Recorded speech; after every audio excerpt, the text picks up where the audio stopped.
Vamos a entrar a Efesios. Hemos estado trabajando con esta escritura, Efesios, y hoy entramos al capítulo 4, Efesios capítulo 4.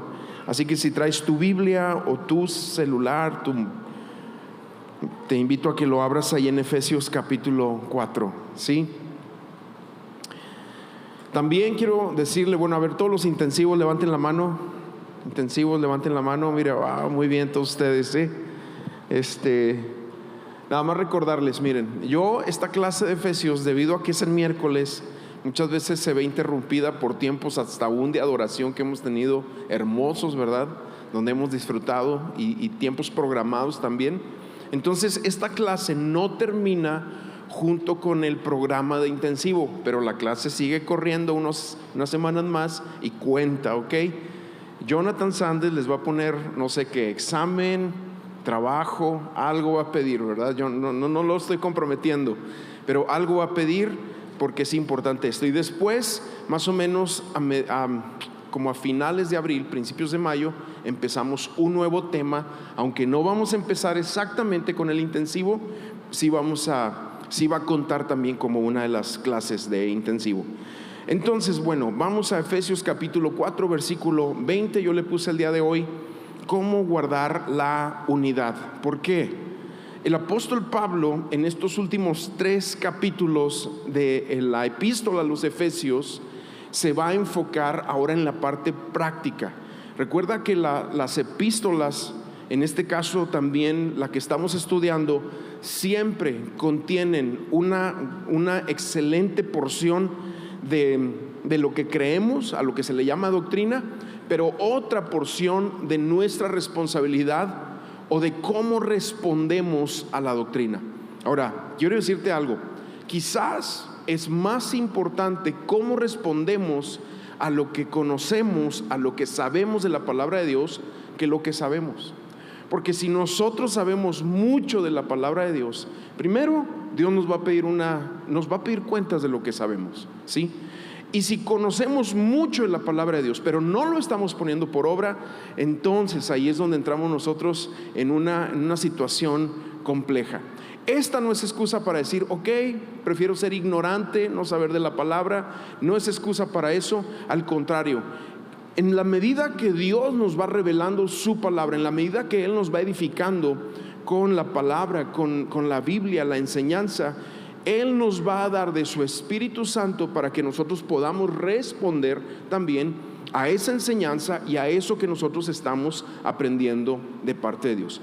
Entonces, hoy al entrar al capítulo 4, el énfasis de los primeros 3 capítulos que acabamos de ver, de hecho la palabra más repetida a lo largo de los 3 primeros capítulos es la palabra riquezas. Pero ahora la palabra más repetida y el énfasis de los siguientes 3 capítulos, el 4 y el 5, el 6, es la palabra andar o caminar. Porque Dios quiere llevarnos a que caminemos en las riquezas de Cristo, en lo que Él nos ha enseñado por medio de su palabra. Y el primer capítulo, o sea, el capítulo 4, el primer capítulo de la segunda sección, nos va a hablar de la unidad, ¿sí? Pablo nos anima a caminar en unidad, en la unidad de la iglesia, en la unidad unos con nosotros, en la unidad con el Espíritu Santo y la importancia de guardarla. Entonces, ¿qué les parece si oramos y entramos a esta porción de las Escrituras? ¿Está bien? Señor, gracias por tu presencia aquí en este lugar. Gracias por cada uno de los que está aquí, que tú les has traído, los que están en casa siguiendo esta transmisión. Oramos en el nombre de Jesús que tú nos hables, que vengas y hables a nuestros corazones, hables a nuestro entendimiento también, nos hagas crecer en ese sentido, pero que sobre todo podamos responder a lo que tú quieres decirnos en el nombre de Jesús. Amén y amén. Empieza el versículo 1 del capítulo 4, dice: por eso yo, que estoy preso por la causa del Señor, les ruego que vivan de una manera digna del llamamiento que han recibido. Me llama mucho la atención que Pablo primero se pone como ejemplo a él. porque él está en la cárcel. Recuerda que esta es una de las cartas del encarcelamiento, de uno de los encarcelamientos de Pablo, y nos habla de la urgencia de caminar de acuerdo al corazón de Dios para que vivamos para su gloria. Hay una urgencia hoy en día en la iglesia de caminar de acuerdo a la gloria de Dios. Cuando no caminamos de acuerdo a la gloria, a la presencia de Dios, siempre vamos a estar batallando en nuestro corazón en digerir cosas que suceden dentro de la iglesia. Por eso aquí este primer versículo nos dice que andemos como es digno. Dice la Reina Valera 60: yo pues preso en el Señor, les ruego que anden como es digno de la vocación a la que fueron llamados. Hacen falta hoy en día creyentes que caminen a la altura de su vocación, a la altura del llamamiento que Dios ha puesto sobre su vida. Y cuando hablamos de un llamamiento, no te pongas a pensar en cosas muy grandes, muy soñadas, muy románticas. El llamamiento es ser hijos, el llamamiento es ser discípulos, el llamamiento es ser siervos. Y Él nos está llamando a que caminemos a esa altura de Cristo, a Jesús como nuestra mira, como nuestro punto de mira siempre en nuestro corazón. Es muy padre, es muy bonito cuando la gente tiene una vocación bien definida. Hay una dignidad en la vocación a la cual fuimos llamados. Y aquí lo que nos está diciendo es que como hijos, Dios quiere llevarnos a ese entendimiento de que caminemos como alguien que Él apartó para sí, que Él le perdonó, que Él le hizo discípulo, le hizo hijo, le hizo siervo. Todo eso incluye el hecho de haber sido llamados por nuestro Señor. Cada vez que tú te encuentras a gente que conoce bien su vocación, tú vas a ser muy edificada. Yo no sé cuántos de ustedes recuerdan a algún maestro en la primaria, en la secundaria, en la prepa, en la universidad o hasta donde hayas llegado, que fue un excelente maestro y aprendiste y fue firme y te dio carrilla y al mismo tiempo lo hizo con dignidad. Ese maestro para mí fue el profesor de sexto de primaria. Yo me recuerdo perfectamente. Es más, yo no sé si ya esté con el Señor o no. Yo imagino que cuando yo era un niño en sexto de primaria, 11, 12 años, él pues era un joven en ese entonces, pero las últimas veces que me lo encontré ahí en Chihuahua, se acordaba de mi nombre. Y fue un buen maestro, nos alineó, nos dio muchos, y lo recuerdo hasta el día de hoy, porque llegaba como una persona profesional, ¿verdad? Alguien con una vocación y un llamamiento digno, el cual ejerció. Bueno, lo que Pablo nos está hablando aquí es que nosotros también caminemos de acuerdo a esa altura, y nos está estirando. ¿Por qué? Porque tantas veces como creyentes no caminamos a esa altura. De repente andamos arrastrando la toalla, de repente andamos por debajo del llamamiento que Él nos ha hecho. Y esto no habla de que tú cometas errores, de que estés en procesos, de que aún llegues a pecar. No habla de eso. Aquí habla de entender que Él nos hizo un llamamiento, el cual quiere que tú te levantes a ese caminar que hay en Cristo Jesús. Y entonces esta vocación que nos da el Señor, este capítulo 4 principalmente va a hablar de mantener la unidad. Y para mantener esa unidad, los siguientes 2 versículos nos van a hablar de 6 cosas que vamos a necesitar para poder mantener la unidad en medio de nosotros. Para el apóstol Pablo, la unidad de la iglesia es muy importante.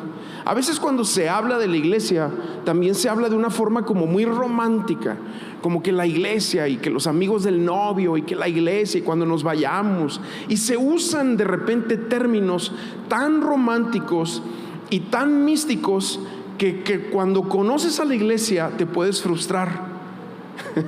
Porque la iglesia es la realidad de personas imperfectas como tú y como yo. Y de repente hemos tenido también esta cultura, que es un poco lo que voy a hablar también el día de hoy, que a las personas que están en autoridad, como pastores, como líderes en las iglesias, como que si se les pone en un pedestal, y cuando los conoces te das cuenta que están tan llenos de fallas como tú. Y entonces de repente, y varios hicieron así, ya los vi. Pero bueno, así es esto.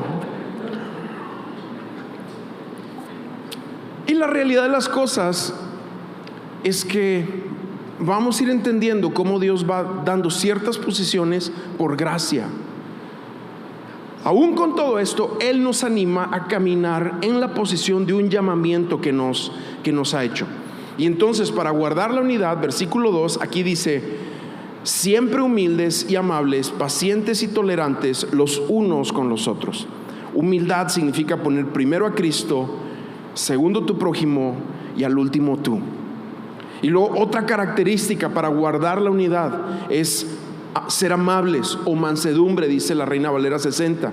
Significa un poder bajo el control del Espíritu Santo. ¿Tienes la capacidad de decir cosas? Claro que la tienes. ¿Tienes la capacidad de atacar, de defenderte, de hacer pedazos a la otra persona? Claro que a lo mejor tú tienes esas habilidades, pero no lo haces porque el poder del Espíritu Santo te limita.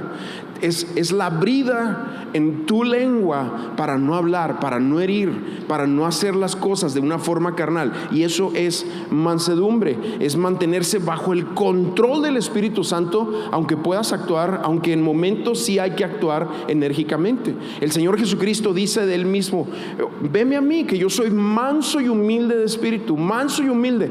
Describe su corazón, es la única porción donde describe su corazón, por cierto, y su carácter.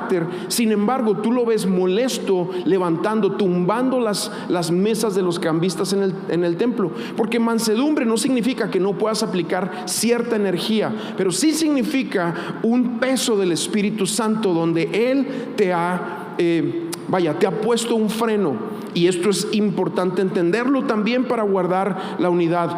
La siguiente palabra que dice aquí: sean tolerantes los unos con los otros, o sopórtense los unos a los otros. Siempre esta palabra a mí me pareció muy fuerte. Soporta a tu hermano. Híjole, pues suena así como que como que lo tengo que soportar. Pero nos habla de una tolerancia, y tolerancia es la habilidad de resistir incomodidad sin pelear. La habilidad de resistir incomodidad sin pelear. Y de hecho aquí lo que está haciendo Pablo es que está describiendo frutos del Espíritu en una manera que a lo mejor no lo hemos escuchado anteriormente. Hemos estado acostumbrados a nada más recitar Gálatas 5, 22 y 23 cuando nos habla del fruto del Espíritu. Pero aquí está hablando de algunas otras cosas importantes que van a ser muy necesarias para mantener la unidad. Otra de las palabras que usa aquí es paciencia, que seamos pacientes. Esta es una gracia que viene de parte de Dios, que se expresa por medio del amor. Cuando uno camina en amor, como lo vamos a ver aquí más adelante, cuando uno camina en amor, va a ser paciente con los demás. Voy a ser paciente con mi esposa va a ser paciente conmigo, con tu cónyuge, con tus hijos, con tus padres, porque eso es lo que hace el amor en nosotros. Versículo 3 dice: por lo tanto, esfuércense en mantener la unidad del Espíritu mediante el vínculo de la paz. Y esta palabra, esfuércense o solícitos, habla de un deseo de mantener la unidad, ¿sí? La unidad hay que esforzarse por mantenerla. Dios la otorga, pero nosotros tenemos que administrarla con un esfuerzo, como en el matrimonio. Cualquiera que se casa pensando que va a ser fácil, pues no es fácil. Tampoco estoy desanimando a los chavos, anímense, ¿verdad? Por ahí unos que necesitan un empujón.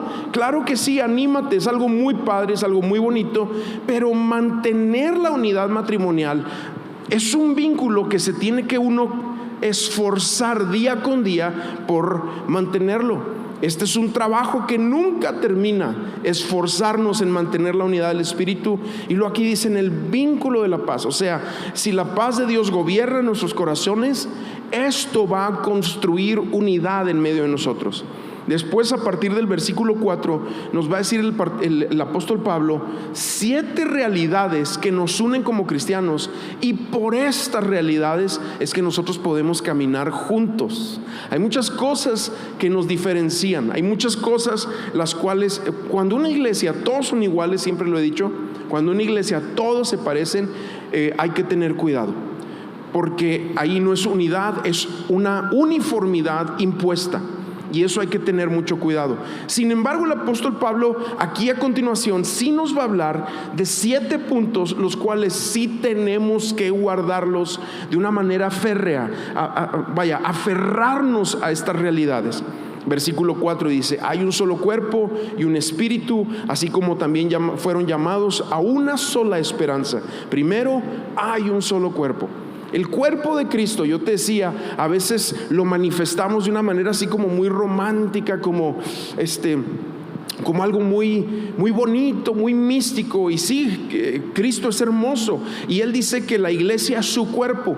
Al mismo tiempo, la iglesia está siendo perfeccionada. Al mismo tiempo, la iglesia se expresa en comunidades locales como tú y como yo, que tienen sus roces, sus desacuerdos, sus situaciones los unos con los otros. Entonces, el cuerpo de Cristo es todo creyente incluido en una iglesia local después de convertirse por medio de Dios, por medio del Espíritu Santo.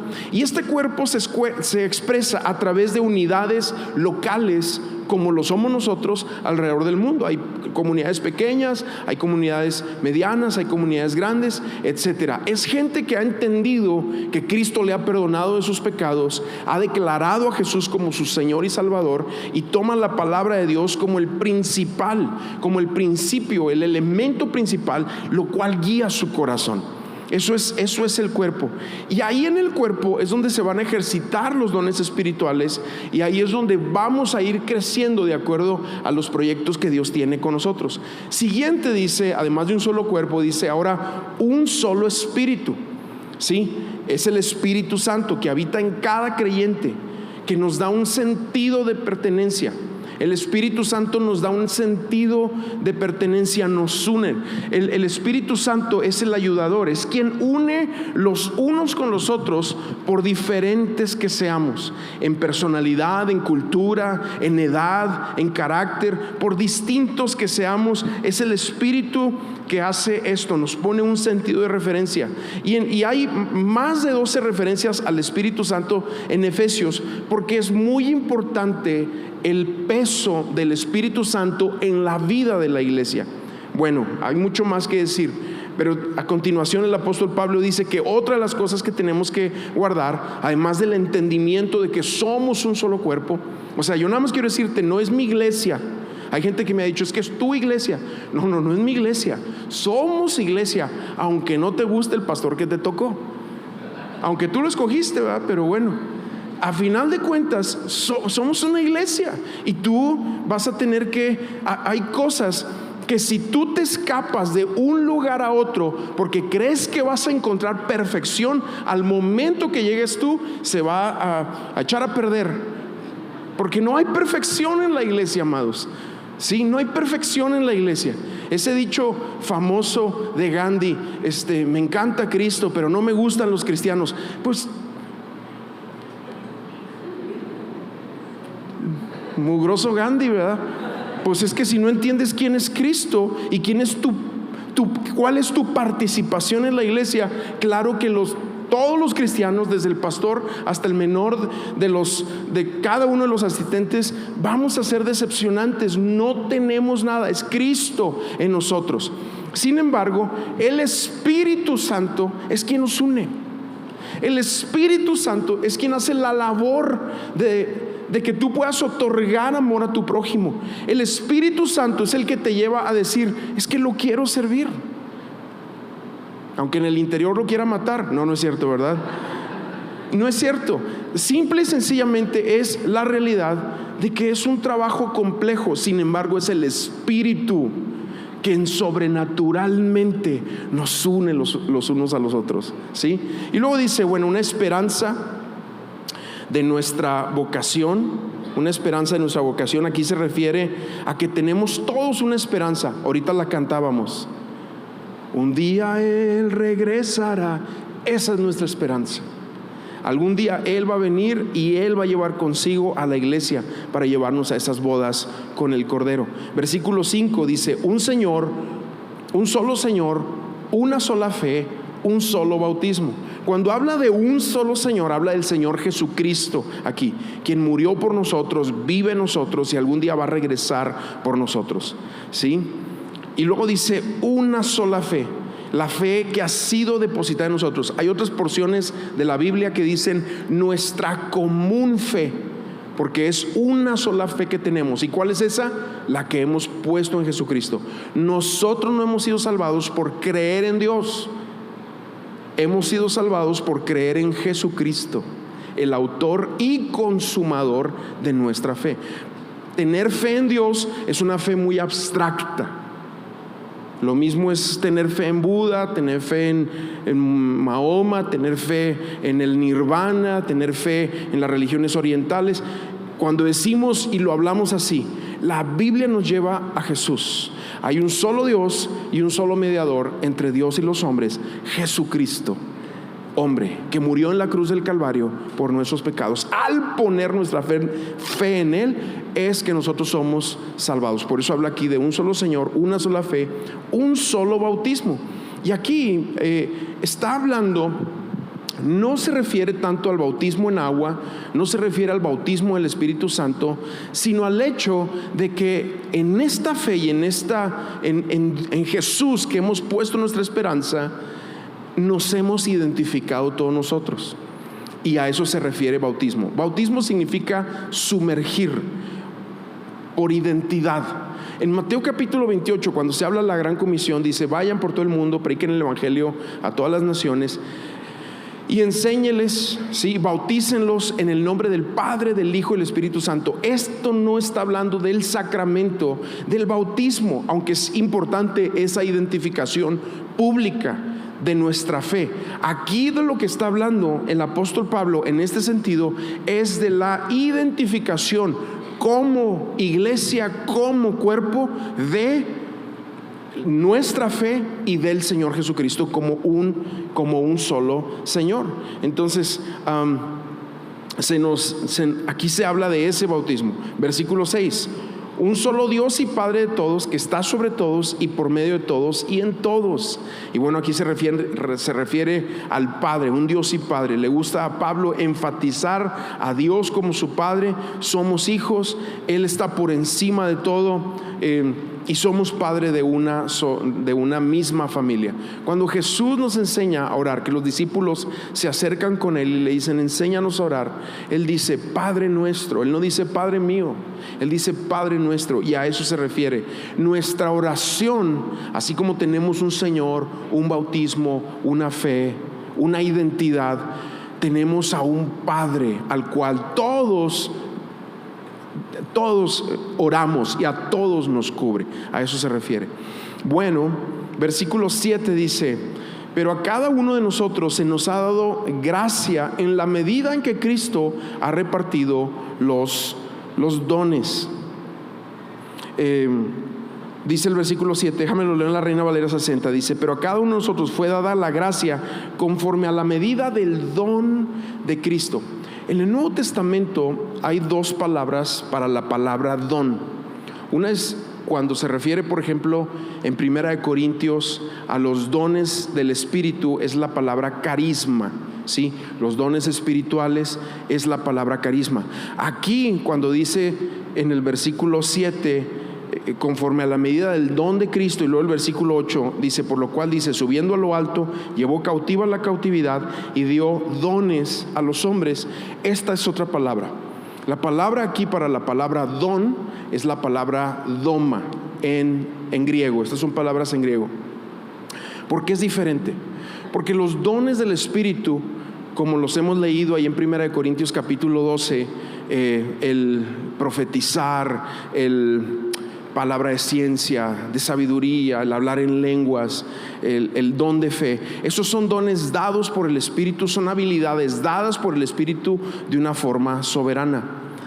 Estos dones de los cuales va a hablar aquí, y primero explicaré estos versículos, estos dones es el desarrollo de, ¿cómo explicarlo?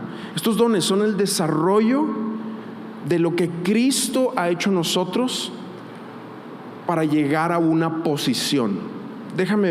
Primero nos detenemos a leer estos versículos y luego explicarlos. Dice: pero cada uno de nosotros fue dada la gracia conforme a la medida del don de Cristo. Por lo cual dice: y aquí empieza a utilizar el Salmo 68, 18. Esta es una porción de ese salmo. Dice, por lo cual dice, subiendo a lo alto, llevó cautiva la cautividad y dio dones a los hombres. ¿De qué habla aquí? Estos cautivos de los que está hablando el apóstol Pablo se refiere a todos aquellos en el Antiguo Testamento que no tenían la capacidad de entrar al reino de los cielos o llegar al paraíso sino hasta que Cristo muriera. Recuerda que en el Antiguo Testamento y en los tiempos cuando Jesús empieza a enseñar, sobre todo cuando Jesús empieza a enseñar, Él habla o Él nos introduce a un término que dice el seno de Abraham. ¿Sí lo has escuchado? Él lo usa, por ejemplo, en la parábola del rico y Lázaro, cuando el rico se va al abismo y Lázaro se va al seno de Abraham. ¿Por qué Jesús lo explica así? Porque su muerte no se ha efectuado. Es hasta el derramamiento de sangre, es hasta que Jesús derrama su sangre en la cruz del Calvario, que Pedro nos explica que Él va a las partes más bajas de la tierra. Estas porciones son porciones poéticas para hablar de ese lugar donde estaban resguardados todos los que antes de la cruz pusieron su fe en Él, pero que legalmente no tenían acceso al paraíso o al cielo o al reino de los cielos, porque Jesús no había derramado su sangre. Entonces, ¿a qué se refiere aquí? Que Jesús, cuando cumplió con su sacrificio, tomó a todos esos que estaban cautivos y los llevó con Él a su presencia. ¿Sí me van siguiendo? Esto es todo un tema, ¿verdad? Pero bueno, aquí lo traté de explicar muy rápido.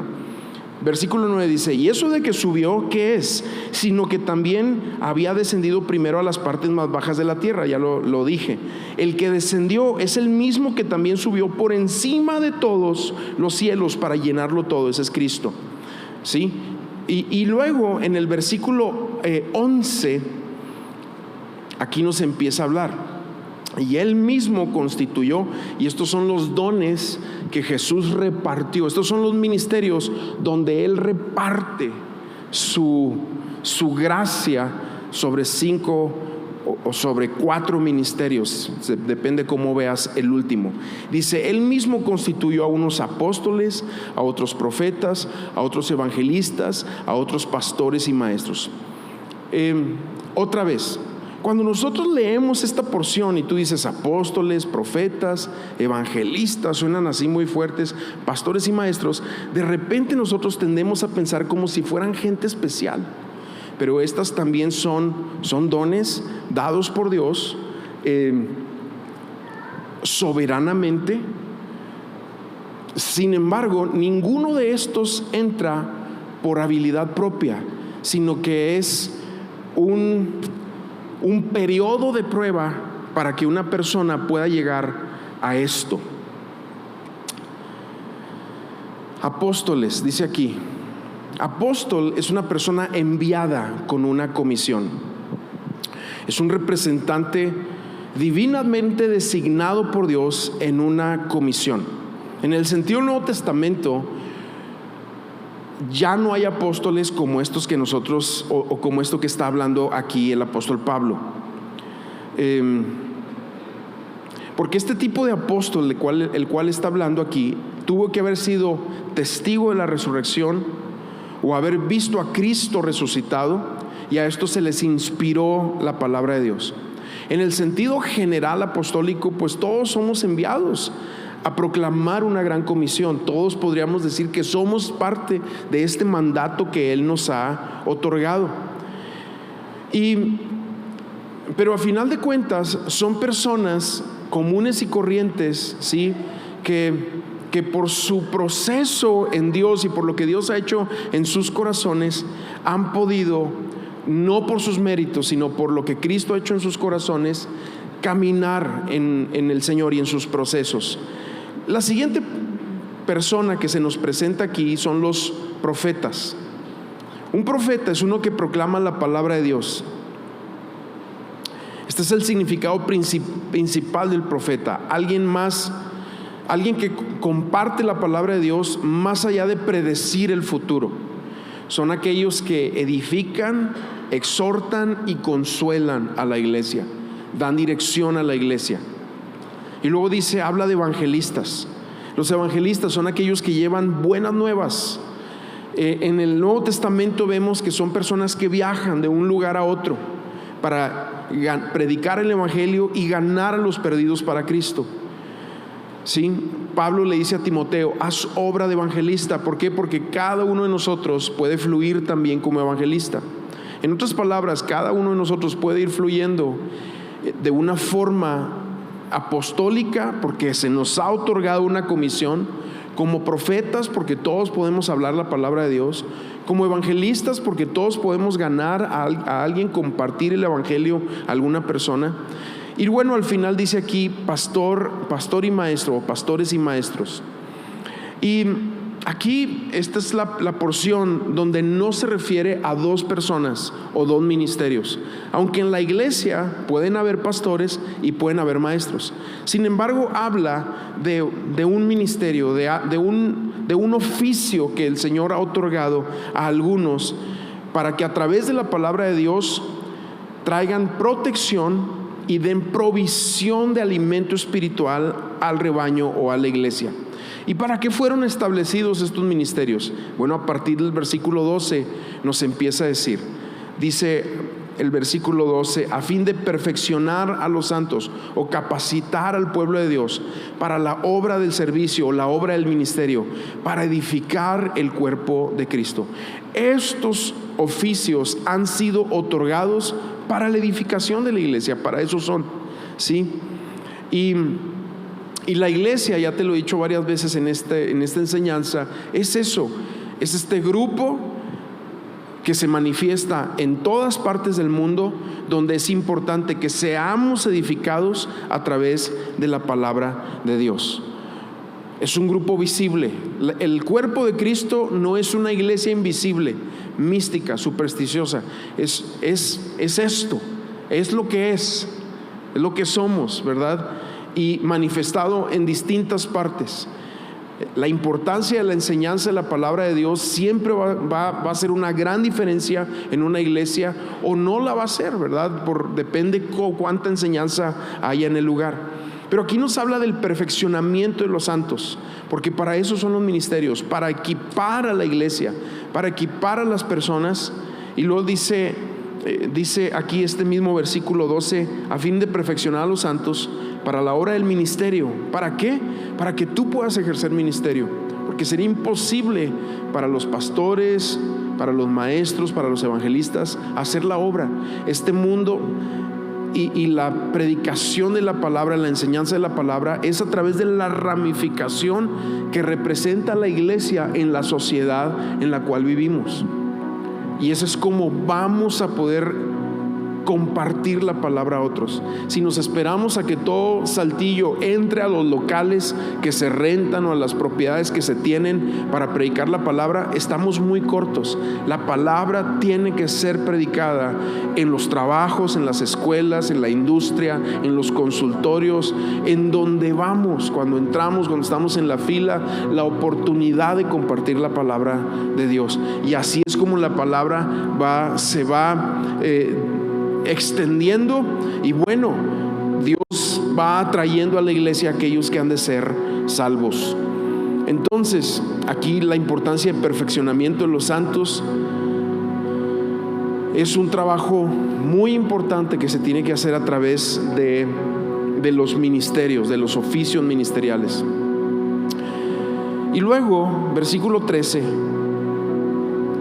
ya leímos el 12, el 13 dice: hasta que todos lleguemos a la unidad de la fe y del conocimiento del Hijo de Dios, a un varón perfecto, a la medida de la estatura de la plenitud de Cristo. Lo voy a leer en la NBI, dice: de este modo todos llegaremos a la unidad de la fe y del conocimiento del Hijo de Dios, a una humanidad perfecta, que se conforme a la plena estatura de Cristo. Porque una de las evidencias de madurez que los ministerios van dejando en la vida de la iglesia, lo primero es esto, que nos vamos a ir pareciendo más a Cristo. Cuando una persona pasan los años y los años y los años, y no se va pareciendo a Cristo, no va desarrollando un carácter cristiano, el Espíritu Santo no va trabajando en esa persona, o sea, no cambia, no es regenerada, se nos tiene que prender un foco, ¿sí? O esa persona a lo mejor se quedó como un odre viejo, se estancó, no puede recibir lo nuevo. Hay muchas cosas que pudiéramos decir, o está herida, o está amargada, hay algo, tiene una herida en su corazón que no le permite crecer. Pero lo normal cuando nosotros nos encontramos con Cristo y realmente Él viene y nos revela su sangre y sana nuestras vidas y nuestros corazones, lo primero es que nos va a llevar a parecernos a Jesús. Y como hablábamos anteriormente, ¿verdad? En la parábola del sembrador, cuando una persona viene a Cristo, no esperes que inmediatamente ya sea así, wow, impresionante el parecido a Cristo. Recuerda que cuando los cristianos allá en Antioquía se les llamó cristianos por primera vez, era por eso, porque se identificaban, tenían un parecido a Cristo. Pero aquí nos habla de esta evidencia de madurez que los ministerios tienen que ir dejando, el parecernos a Jesús un poco más cada vez. ¿Y cómo va a ser esto? Pues a través de alimentarse de la palabra y a través de ejercitar nuestros dones y lo que Dios nos ha dado a través de la iglesia. Bueno, la segunda evidencia de que el Señor está trabajando en la vida de alguien es, aquí dice el versículo 14: así que ya no seamos niños zarandeados por las olas y llevados de aquí para allá por todo viento de enseñanza y por la astucia y las artimañas de quienes emplean métodos engañosos. Porque la segunda evidencia de esta madurez que van dejando los ministerios en la iglesia es una estabilidad. No nada más una madurez de ir pareciéndote a Cristo, sino una estabilidad en creer en Cristo, una estabilidad hasta emocional, una estabilidad que trae un crecimiento. Hoy en día hay muchas trampas religiosas tratando de atrapar el corazón de los hijos de Dios para que no seamos cristianos maduros, ¿sí? Pero una de las cosas que habla aquí importantísimas es esa, una estabilidad. ¿Cuál es la característica de los niños? Dice aquí el versículo 14, para que ya no seamos niños fluctuantes. Pues un niño de repente está llorando y de repente está feliz y de repente está molesto y de repente está pataleando y de repente, o sea, es muy inestable. Esa es la característica de los niños espirituales que aquí nos está hablando.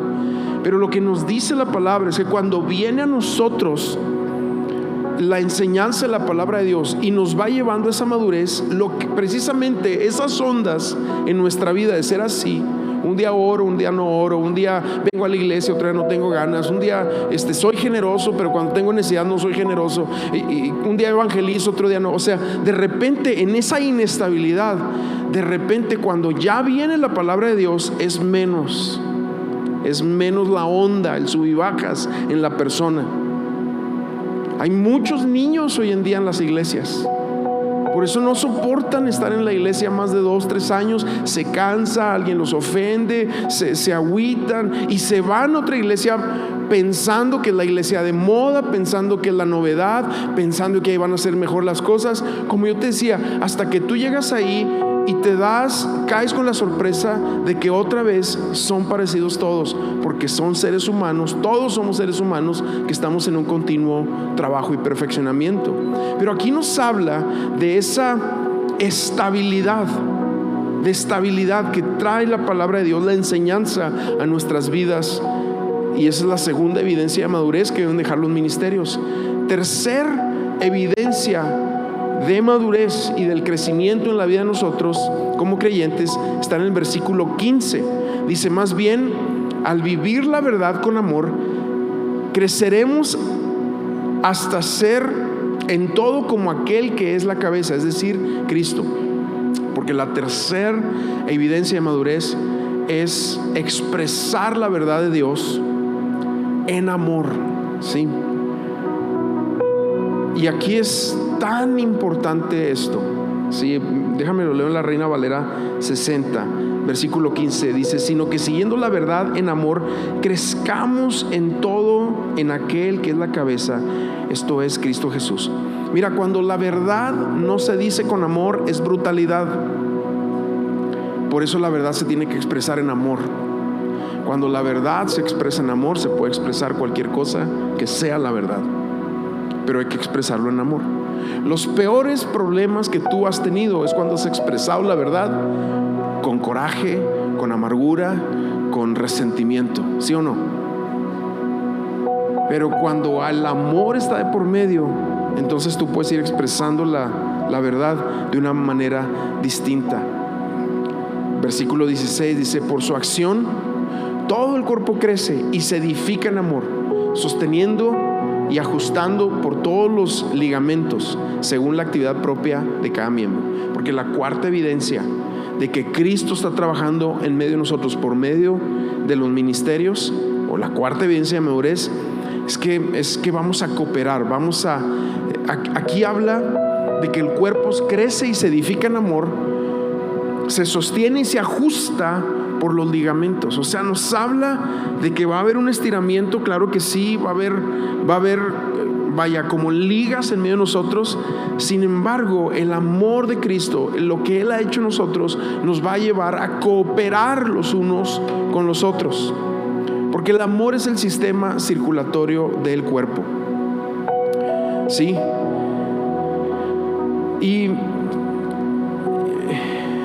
sí, ponte de pie donde estás. Vamos a orar, y yo quisiera que pudiéramos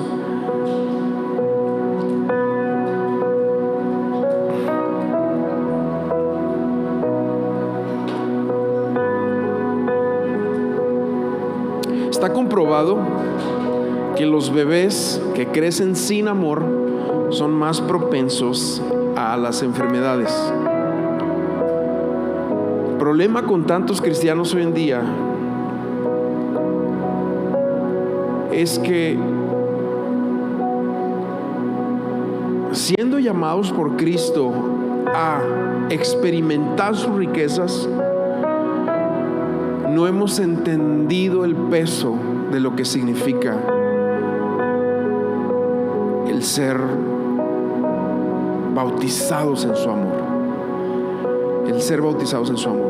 El amor de Cristo y el entendimiento del amor, como lo veíamos la semana pasada, de esa forma tan ancha, tan alta, tan profunda, nos da una multidimensionalidad. El entendimiento de Cristo y de su amor sobre nuestras vidas es lo que nos va a permitir funcionar dentro del cuerpo de una manera donde vamos a edificar a otros. Su amor, dice la palabra, el amor cubrirá multitud de faltas, multitud de pecados, dice en otra parte.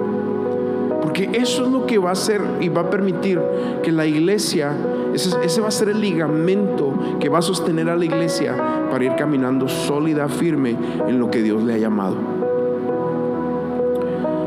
Padre, oramos en el nombre de Jesús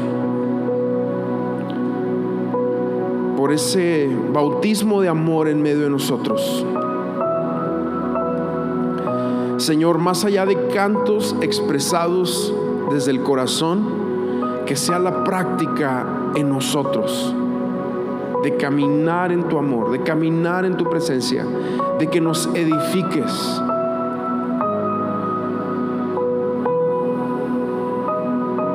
En el nombre de Jesús, Señor, ven. Yo oro por quien necesite un bautismo de amor, una llenura de amor, un toque del Espíritu Santo en amor. Yo oro por quienes estén cortos en amar a todos, al prójimo. Señor, guíanos a este entendimiento incrementado en nuestros corazones, en el nombre de Jesús. Señor, muchas veces nos hemos quedado cortos por mil cosas, pero oro en el nombre de Jesús para que tú soples una brisa de amor sobre tu iglesia y le des gracia para primero conocerte a ti y conocer que nos amamos personas imperfectas por medio del Espíritu, por medio de lo que tú has hecho en nuestras vidas. Ven, Señor, a tu iglesia. Que tu amor cubra las faltas. Que tu amor salde las cuentas. Que tu amor perfeccione lo deficiente. Que tu amor sea ese bálsamo sobre las heridas. Que venga tu amor, Señor, y se nos revele de una forma más profunda. En el nombre de Jesús, Señor. En el nombre de Jesús. Amén. Amén, amén.